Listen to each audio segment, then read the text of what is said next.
Find missing number. Friends, अगर आपके exam में इस किस्म का क्वेश्चन आ जाए तो इसे कैसे सॉल्व करोगे? दोस्तों, आपको बता दें कि ये क्वेश्चन बार बार एग्जाम में पूछा जाता है, इसलिए स्कूल में पढ़ने वाले स्टूडेंट्स और कॉम्पिटिटिव एग्जाम में बैठने वाले इस क्वेश्चन को बहुत ध्यान लगाकर समझें। अगर एग्जाम में ऐसे क्वेश्चन पूछे जाएं तो आपको घबराने की जरूरत नहीं है। बहुत ही शांत दिमाग से ट्रिक यूज करके आसानी से आप इसे सोल्व कर पाओगे, वह भी 2 सेकंड में। तो बिना वक्त जाए किए आइए वीडियो शुरू करते हैं। देखिए, इस सर्किल में 6 बॉक्स बने हुए हैं, कभी कभी 8 बॉक्स भी बने होते हैं। ऐसे भी क्वेश्चन आते हैं। 6 बॉक्स हो, 8 बॉक्स हो या 4 बॉक्स हो, कम हो या ज्यादा, इससे कोई फर्क नहीं पड़ता है। सबका तरीका बनाने का एक ही है। अब यहाँ 9, यहाँ 11, यहाँ 13,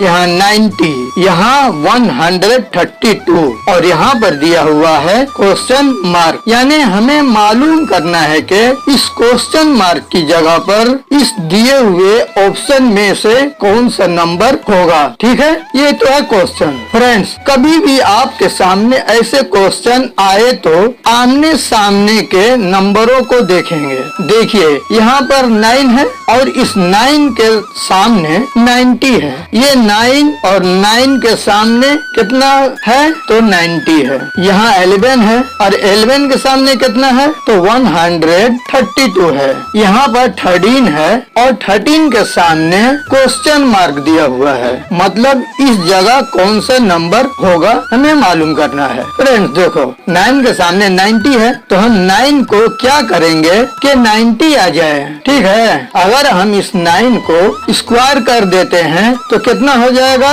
81 हो जाएगा। और 9 का स्क्वायर 9 इंटू 9 यानी 9 को मल्टीप्लाई जब 9 से करते हैं तो 81 होगा। तो ये हुआ 9 का स्क्वायर यानी 81।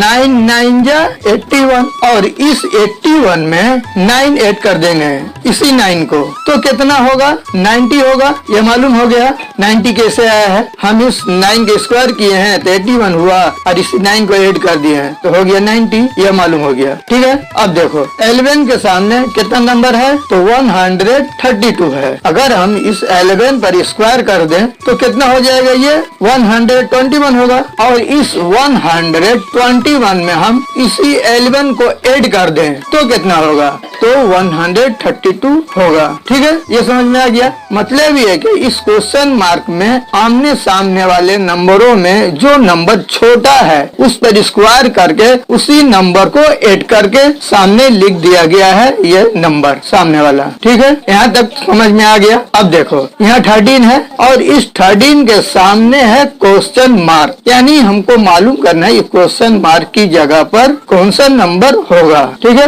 तो हम क्या करेंगे ठीक इसी तरह जैसे इस 9 को 11 को हम किए हैं, ठीक उसी तरह इस 13 का स्क्वायर कितना होगा हम मालूम करेंगे। ठीक है, 13 का स्क्वायर कितना होगा 169 होगा।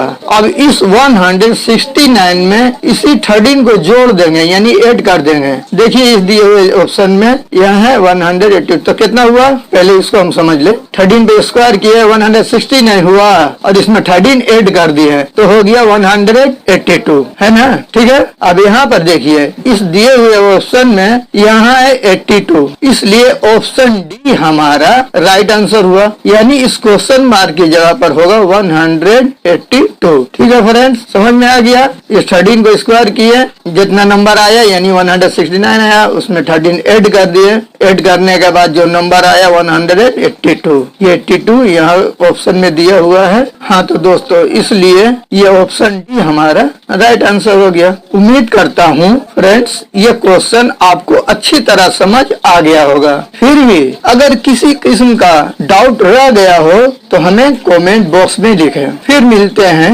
नेक्स्ट वीडियो में कोई और इम्पोर्टेंट क्वेश्चन के साथ। अंत तक हमारे साथ बने रहने के लिए आपका बहुत बहुत धन्यवाद।